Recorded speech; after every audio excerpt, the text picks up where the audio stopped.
NRI projects వాళ్ళు ఆర్త్ సాగర్ అని చెప్పేసి సాగర్ రోడ్లో ఒక ప్రాజెక్ట్ చేశారు. ఇది జస్ట్ 11 ఎకర్స్లో ఉంది.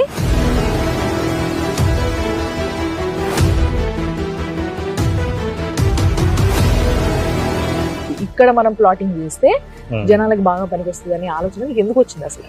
అంతకుముందు మా వెంచర్లకు వచ్చి కొనకుండా పోయిన కస్టమర్లు ఎవరైతే ఉన్నారో 1000 మంది కస్టమర్లను సెలెక్ట్ చేసుకొని మా టీం అంతా ఫోన్ లో కాకుండా పర్సనల్ గా అప్రోచ్ చేయాలి.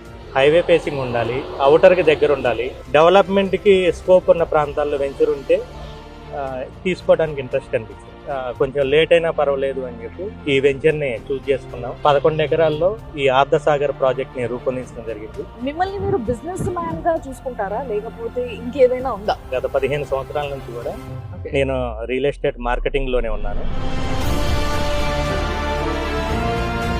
కస్టమర్ల దగ్గర నుంచి మా మార్కెటింగ్ టీమ్ కానీ అసోసియేట్లకు కానీ ఏం కావాలో తెలుసుకోవాలనే ఆలోచనతోటే ఉన్నాను. కస్టమర్ల ఆలోచనకు అనుగుణంగానే మనం ప్రతి ప్రాజెక్ట్ని రూపొందిస్తున్నాం.